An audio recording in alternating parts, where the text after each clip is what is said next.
and the two teams celebrate as one. Everything seems perfect. But below them, Jeff's team encounters an ominous sign. The mountain's icy surface is dangerously slick. Stop and put our crampons on. I was kind of nervous because my footing, I just kept sliding down. I'd take a couple steps and slide back a step. So Jeff said, well, we should probably put our crampons now. Crampons, helmets, rope, and ice axes give climbers the edge on a mountain. Sometimes the difference between life and death. But Jeff wants to give his team members an even bigger edge. He decides it's time to teach them a critical safety technique, the self-arrest. The self-arrest, you bring the ice axe up in front of you, and you take the pick of the axe, and you lay across the snow, and you basically rotate the pick into the snow. And this, as it drags through the snow, essentially controls your fall, brings you to a stop. I wanted to learn it, but at the same time, I was thinking, well, we're not going to use this, so I don't need to know this, but...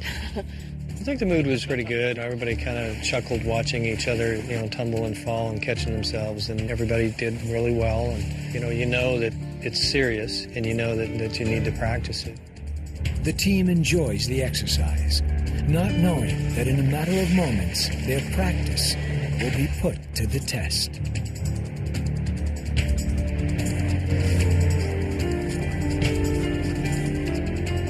On an apparently perfect day, 3 groups of climbers attempt to summit Oregon's implacable Mount Hood. But even as 2 teams reach their goal, the mountain's icy slopes are growing slicker and more dangerous.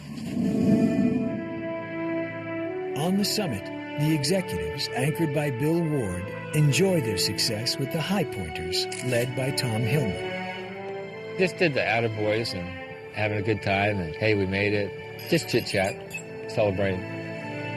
But it's too early for celebration. According to survival expert Lawrence Gonzalez, the hardest part of a climb is the descent. It's the most dangerous, the most accidents happen on descent, and it's the trickiest. It's the easiest to fall on descent. So just at the time when you let your guard down, you need it the most. Several hundred feet below the summit, the firefighters team launches into the next phase of their climb. The Hogsback Ridge at 10,000 feet.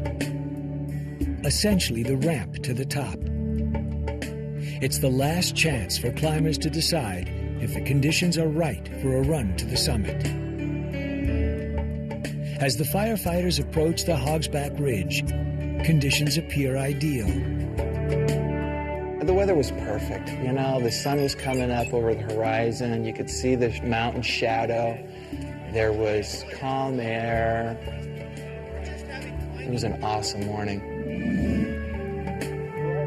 At the summit, the high pointers rope up for their descent. As we're getting ready to go down, John says, well, why don't you lead? John's decision, asking Tom to lead, makes sense. Tom is the more experienced climber. Because the risk, of course, is more as you're going down than when you're going up. Closing in on them from below, Jeff's team of firefighters gets better traction as the sun softens the snow. But the angle is getting steeper and the mood more serious, especially for more inexperienced climbers like Selena Maestas. I think through the climb, kind of noticed that Selena was a little more out of her element, that she was pretty nervous about it and a little scared, and I could see it at certain points. Come on up, welcome to the Hogsback. When we got to the Hogsback, everybody was getting pretty excited. In short time, we're going to be on the summit. So people getting pretty pumped up, You sit them down, they get a good break, they get to eat some food, get their energy going again. Then, Mount Hood sends a chilling warning.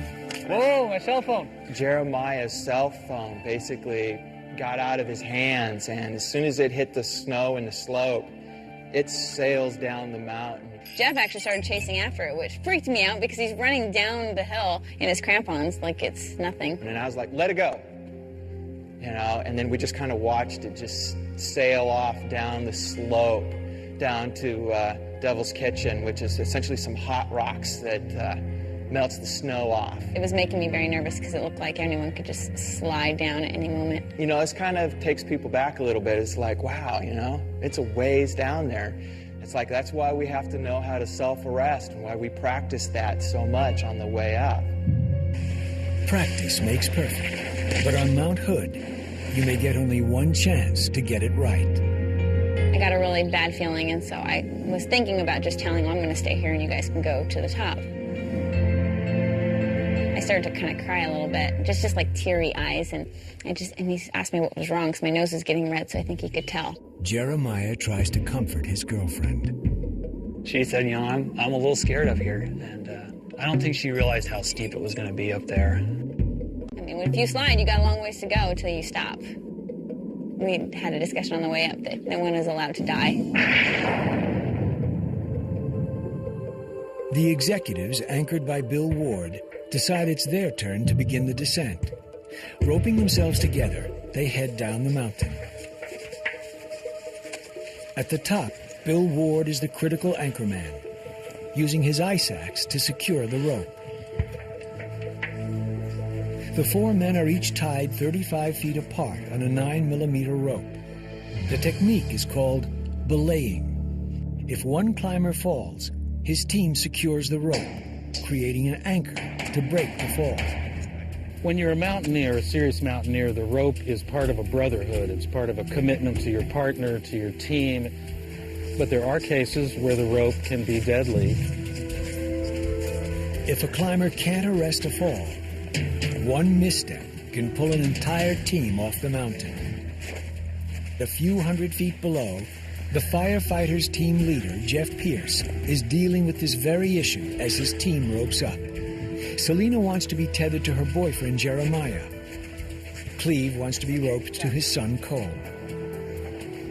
Jeff has to make a critical choice. Does he allow team members to choose their own roping partners, or does he make the choice according to mountain tradition? It really kind of surprised people when I separated, family members. And mountain tradition is separate the family members. That way, if something bad does happen, you don't have an entire family taken out in a climbing accident. I think that was a pretty strong message right there on what we were in for. So. Yeah. And Jeremiah gave Dennis good instructions to take care of me. And then the three of them, Jeremiah, Jeff, and Cole, went first, and we waited till they were safely a distance away, and then we started up the mountain. Selena's apprehension offers only a hint of what's in store.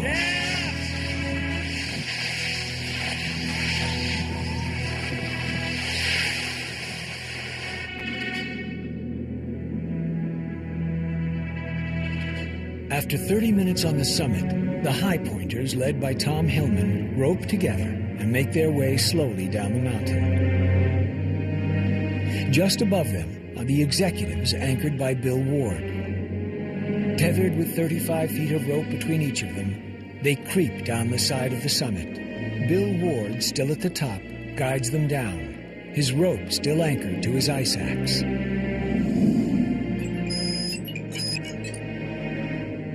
Farther down the mountain, Jeff's group is stopped at a giant crevasse, known locally as the Bergschrund. The gaping crack in the snow is more than 20 feet deep. They can cross it on a shaky snow bridge, or they can detour around it, putting them squarely in the fall line of the climbers above. They have to decide.